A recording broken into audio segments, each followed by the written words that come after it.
Hello students, I hope you are fine. Today we are going to discuss revision second of the chapter number 12 ratio and proportion, and today we will discuss the questions based on proportion and unitary method. So students, let us see the questions here. The first question is determine if the following are in proportion. आपको बताना है कि ये जो हमको 4 quantities दी गई हैं ये प्रोपोर्शन में है या फिर नहीं है। आपको पता होना चाहिए कि कब हमारी क्वांटिटीज प्रोपोर्शन में होती हैं। जब हमको 4 क्वांटिटीज दी हो, फर्स्ट और सेकेंड का रेशियो थर्ड और फोर्थ का रेशियो दोनों इक्वल होगा तो वो क्वांटिटीज प्रोपोर्शन में होंगी। चलिए हम चेक करते हैं कि ये प्रोपोर्शन में है या फिर नहीं है। तो हम सबसे पहले फर्स्ट और सेकेंड जो हमको क्वांटिटी दी है उसका रेशियो फाइंड करेंगे। मतलब 15/45, तो 15 1 जा 15, 15 3 जा 45, तो कितना आ गया 1/3। अब हम थर्ड और फोर्थ क्वांटिटीज का रेशियो फाइंड आउट करते। 40/120, 0 से 0 कैंसिल, 4 1 जा 4, 4 3 जा 12, तो हो जाएगा 1/3। यहाँ पे देखिए जो रेशियो है दोनों इक्वल है, मतलब फर्स्ट सेकेंड का रेशियो थर्ड फोर्थ का रेशियो दोनों रेशियो इक्वल है। तो यहाँ आप राइट करो here 15/45 is equal to 40/120, therefore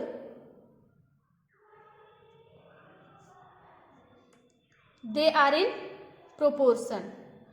15, 45, 40 and 120 is in proportion।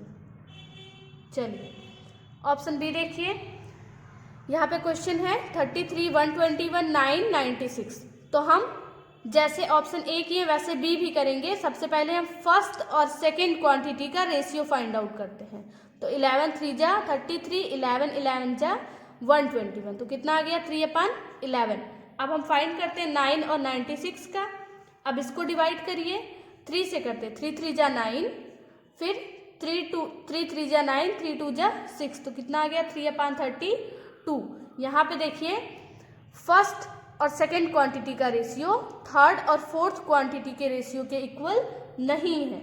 Here 33/121 is not equal to 9/96। Therefore, the given quantities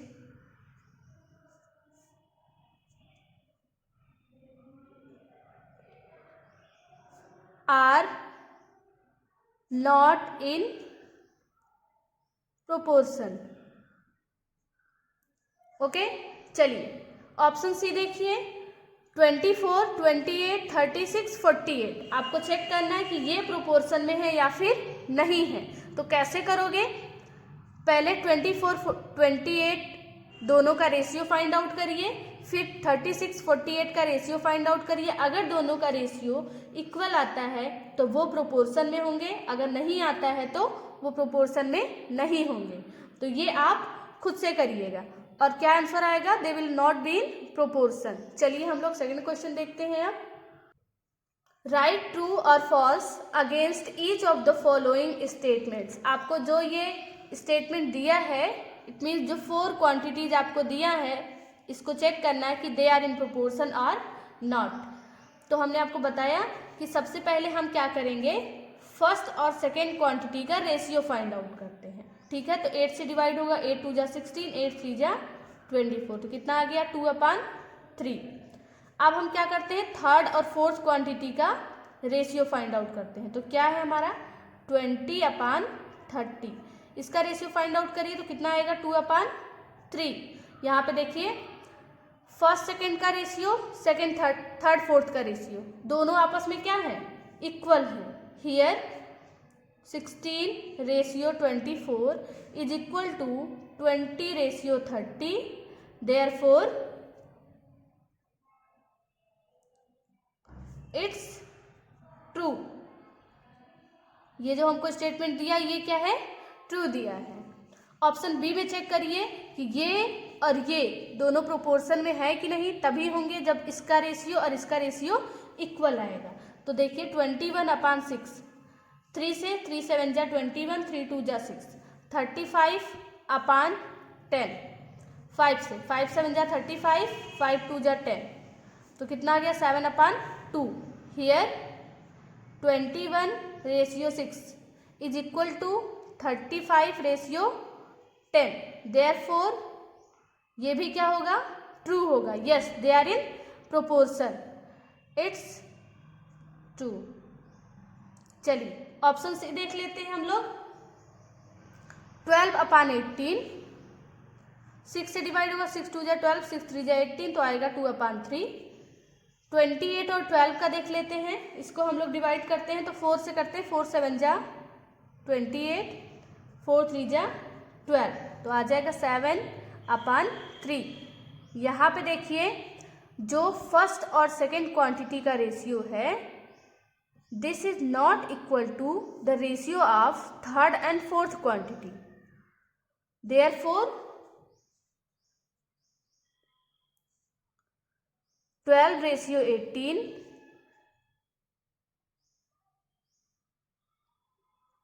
28/12 are not in proportion. ठीक है, और ये क्या होगा बेटा, ये फॉल्स होगा। ठीक है, यहाँ राइट कर सकते हो देयरफॉर इट्स फॉल्स। ठीक है, चलिए हम लोग थर्ड क्वेश्चन देखते हैं अब। Determine if the following ratios form a proportion, also write the middle terms and extreme terms where the ratios form a proportion. यहाँ पे आपको बताना है, आपको ये जो फॉलोइंग रेशियोज दिए हैं वो प्रोपोर्शन फॉर्म कर रहे हैं या नहीं। आपको पता है प्रोपोर्शन तभी फॉर्म होगा जब फर्स्ट सेकंड का रेशियो, थर्ड फोर्थ का रेशियो दोनों इक्वल आएगा। And also write the middle terms and extreme terms where the ratios form a proportion. जहाँ पे रेशियो प्रोपोर्शन फॉर्म कर रहे हैं वहाँ पे आपको मिडल टर्म और एक्सट्रीम टर्म बताना है। हम आपको बता दें कि मिडल टर्म क्या होता है, एक्सट्रीम टर्म क्या होता है। जो सेकेंड और थर्ड टर्म होता है ये क्या होता है, मिडल टर्म होता है। मिडल टर्म जो फर्स्ट और फोर्थ होता है वो एक्सट्रीम टर्म होता है। क्लियर, जो बीच वाले दोनों है मतलब सेकेंड थर्ड वो middle term, first fourth extreme term. चलिए अब हम चेक करते हैं कौन से प्रोपोर्शन में है और कौन से प्रोपोर्शन में नहीं है। तो देखिए फर्स्ट है 25 centimetre, ratio 1 metre, and ₹40, ratio ₹160। तो 25 ये सेंटीमीटर में है तो ये भी किस में होना चाहिए, सेंटीमीटर में। तो 1 मीटर में 100 सेंटीमीटर होते हैं, एंड ये हो जाएगा ₹40, रेशियो ₹160।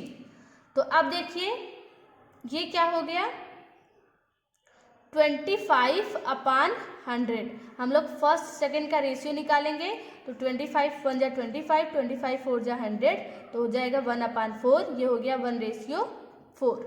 फिर 40 और 160 का निकालेंगे, 0 से 0 कैंसिल, 4 1 जा 4, 4 4 जा 16, तो कितना आ गया 1/4।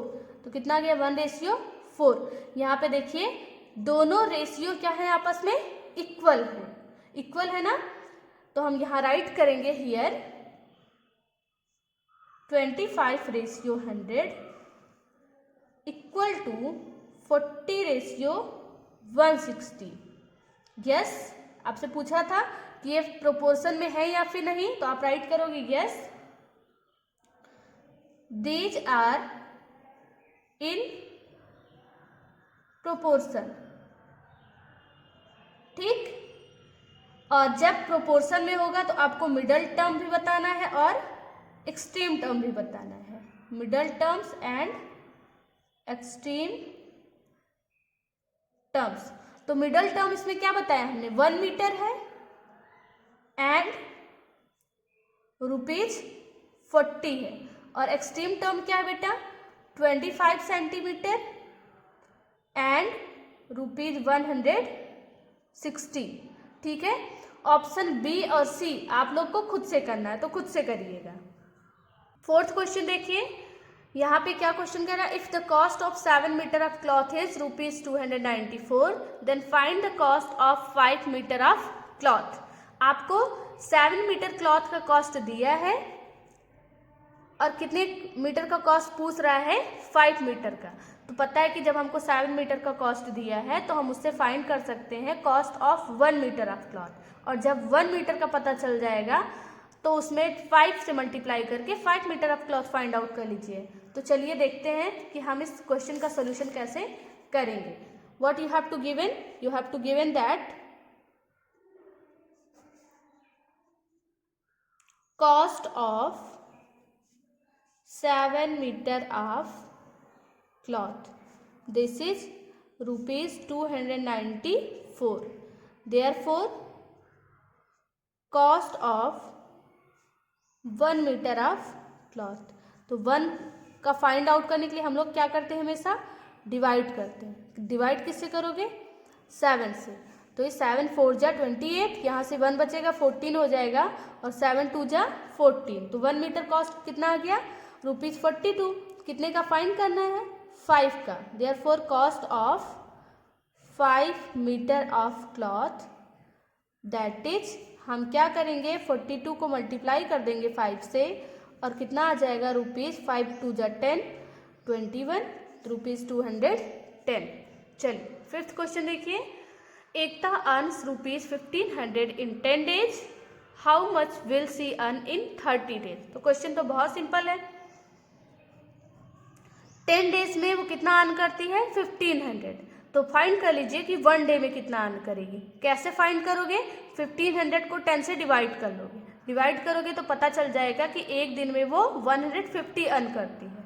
फिर how much will she earn in 30 days, तो 30 days का फाइंड करने के लिए आप क्या करोगे, मल्टीप्लाई कर दोगे। ठीक है, तो क्या राइट करोगे, you will write here money earn by Ekta in how many days, 10 days, that is ₹1500. Therefore money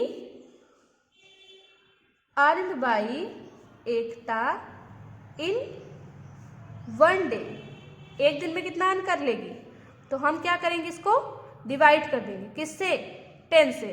तो पता चल जाएगा कि एक दिन में वो 150 रुपीज अर्न कर रही है। अब हमको फाइंड क्या करना है, how much will she earn in 30 days। तो 30 days का फाइंड कर लीजिए, money earned by Ekta in 30 days। तो क्या हो जाएगा, हम 30 से मल्टीप्लाई कर देंगे तो आ जाएगा 4500। ठीक है, तो ₹45 आ जाए, 4500 आंसर हो जाएगा। चलिए हम नेक्स्ट क्वेश्चन देखते हैं। अब 6th question is, it has rained 276 millimetre in the last 3 days, how many centimetre of rain will fall in 1 full week, that is 7 days।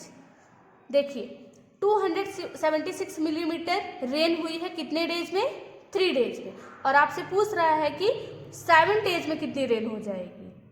तो पहले 3 days का दिया है, तो इसकी हेल्प से आप 1 डे का फाइंड कर लो। जब 1 डे का निकल जाए तो 7 डे का फाइंड आउट करने के लिए मल्टीप्लाई कर लीजिए। तो हम क्या राइट करेंगे, we will write the solution that measure of rain in 3 days। 3 days में कितना है, 276 मिलीमीटर। इससे हम क्या निकाल लेंगे, therefore major of rain in 1 day, एक दिन में कितना हो जाएगा, 276 को डिवाइड करिए 3 से, और ये कितना आ जाएगा, 3 9 जा 27, 3 2 जा 6, 92 मिलीमीटर। एक दिन में कितना मिलीमीटर रेन हो रही है, 92 मिलीमीटर। कितने का फाइंड करना है, 7 days का फाइंड करना है। So therefore major of rain in 7 days लिखिए या फिर 1 full week लिखिए। तो 7 days के लिए हम क्या करेंगे, मल्टीप्लाई कर देंगे 7 से, तो कितना आ जाएगा, 7 2 जा 14, 9 7 जा 63, 1 64 हो जाएगा ये, और यहाँ हम राइट कर देंगे 644 मिलीमीटर। अब हम क्या करते हैं, मिलीमीटर को सेंटीमीटर में चेंज कर देते हैं। We know that 1 millimetre equal to 1/10 centimetre, therefore 644 millimetre equal to 644/10 centimetre. तो ये कितना हो जाएगा, 64.4 सेंटीमीटर। ठीक है, 10 आप जो भी राइट करना है स्टेटमेंट खुद से लास्ट वाला राइट कर लीजिएगा। ठीक है, 7th क्वेश्चन देखिए। The 7th question is cost of 5 kg of wheat is ₹30.50। 5 kg wheat का कॉस्ट दिया 30.50 है। What will be the cost of 8 kg of wheat. तो बताइए 8 kg ऑफ व्हीट का कॉस्ट क्या होगा। तो 5 kg का दिया तो उससे 1 kg का निकालिए, 1 kg का निकल जाए तो उसमें 8 से मल्टीप्लाई करके 8 kg ऑफ व्हीट फाइंड कर लीजिए। तो देखिए सोल्यूशन कैसे करोगे। You have to write the solution. Option A, that is cost of 5 kg of wheat, that is ₹30.50. Therefore cost of 1 kg of wheat, that is ₹30.50 अपान कितना हो जाएगा, 5 हो जाएगा। तो कितना आ जाएगा, ₹6, 5 6 जा 30.1, 5 1 जा 5 हो जाएगा, 6.10 रुपीज। ठीक है, और कितने का हमको फाइंड करना है। ऑप्शन ए में पूछा है cost of 8 kg of wheat, 8 kg का फाइंड करना है। तो हम क्या करेंगे, मल्टीप्लाई कर देंगे 6.81 को 8 से, तो हो जाएगा 8 6 जा 48, तो आ जाएगा 48.8 रुपीज। ठीक है, चलिए ऑप्शन बी देख लेते हैं क्या पूछा है। What quantity of wheat can be purchase in ₹61। अगर आपके पास 61 रुपीज है तो आप टोटल कितनी क्वांटिटी परचेज कर सकते हो। तो कैसे फाइंड आउट करोगे, यहाँ पे देखिए आपको यहाँ पे दिया है व्हीट परचेज्ड इन ₹30.50। अगर 30.50 रुपीज है तो कितना परचेज कर पाए आप, 5 kg। अब यहाँ से आप निकाल सकते हो व्हीट परचेज्ड इन ₹1। तो 1 का फाइंड करने के लिए आप क्या करो, से डिवाइड कर दो। ठीक, और कितने का फाइंड करना है, व्हीट परचेज्ड इन कितने रुपीज से, ₹61। तो 61 रुपीज का फाइंड करने के लिए आप क्या करोगे बेटा, इसको मल्टीप्लाई कर दोगे 61 से। ठीक है, तो ये आपको पता चल जाएगा। इसको सॉल्व करो, 5 6 जा 30, 5 1 जा 5, तो हो जाएगा 1/6.1 मल्टीप्लाई विथ 61 kg। देखो इसको सॉल्व कैसे करोगे, न्यूमरेटर और डिनोमिनेटर दोनों को 10 से मल्टीप्लाई कर दीजिए, क्योंकि डिनोमिनेटर से डेसिमल को हटाना है। तो ये हो जाएगा 610 अपान, इसको मल्टीप्लाई करो 61 आ जाएगा। तो ये क्या आ जाएगा, kg। इसको डिवाइड करो तो आ जाएगा 10 kg। इट मीन्स अगर आपके पास 61 रुपीज है तो 10 kg व्हीट आप परचेज कर सकते हो। Thank you students and see you in the next video.